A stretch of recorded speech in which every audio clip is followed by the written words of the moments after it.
Mr. Speaker. I call the Honourable Member Dr. David Clark.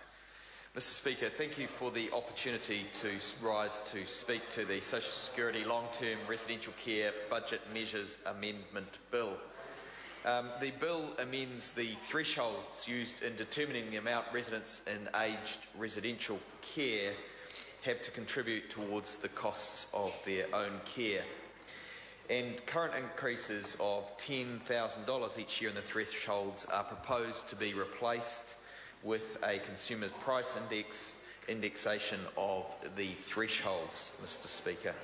This will affect a couple of groups of people, and those are those who are in that category who have partners, and those that don't, who are either in aged residential care or not.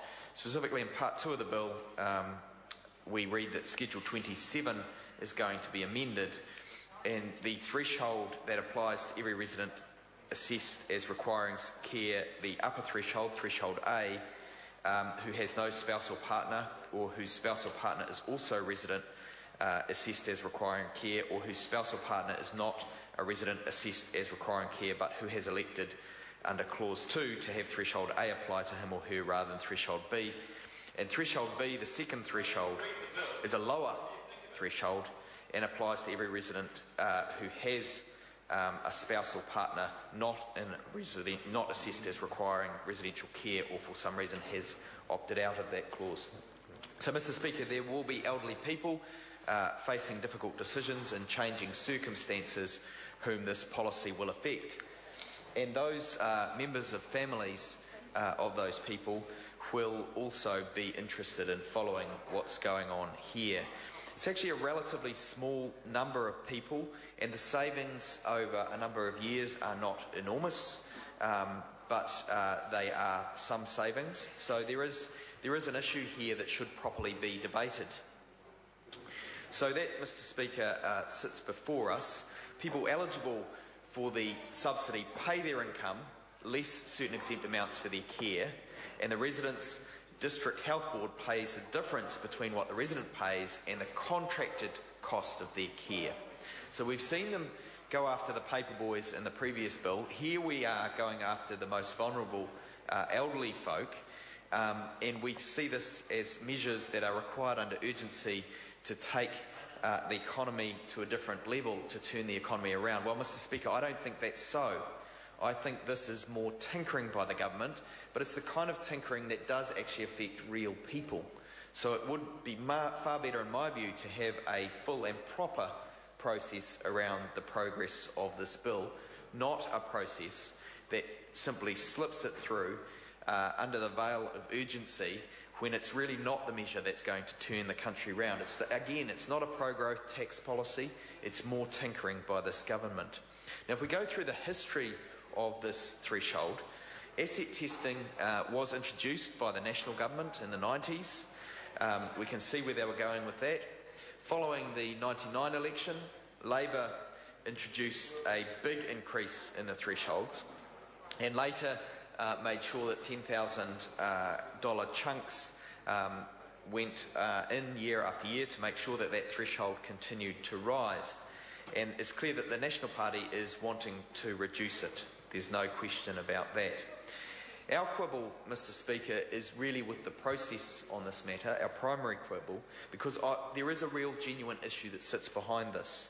On the one hand, you've got those who have worked hard, saved, and paid down a mortgage, and the incentives there on them to do that are that they may well be able to pass on some of that to the next generation. There are many elderly folk out there who are proud of the fact that they've worked hard all their lives, paid their taxes, saved, paid down a mortgage, and they want to pass a little bit of that on to the next generation. So are we discouraging savings here? Is this what's going on here? Is the national government against savings? Well, they pushed KiwiSaver out in the budget, so we might be led to conclude that. On the other hand, though, we've got the issue of intergenerational wealth.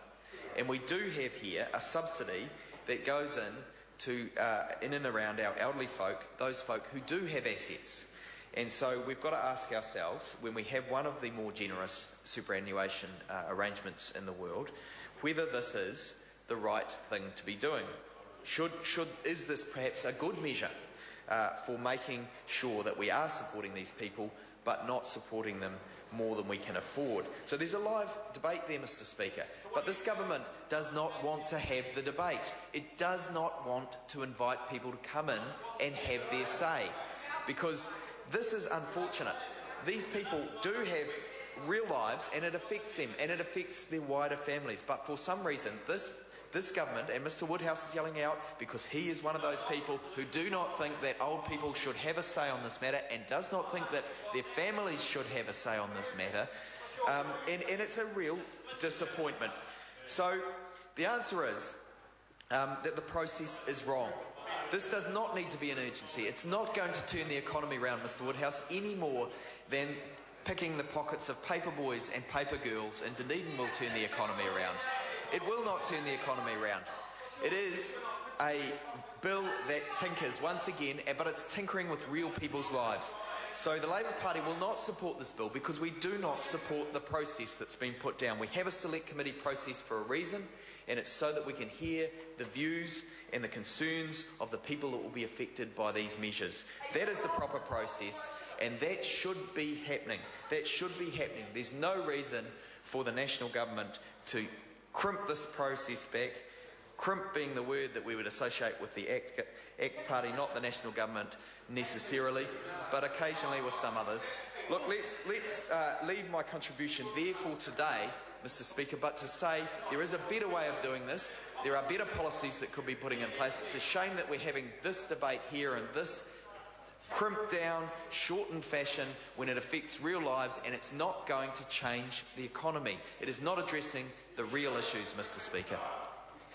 Before I call the next speaker, can I just refer to members on my right that when they yell across the chamber, they're referring to me.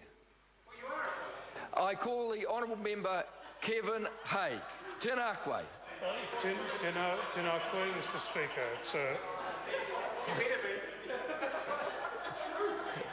if I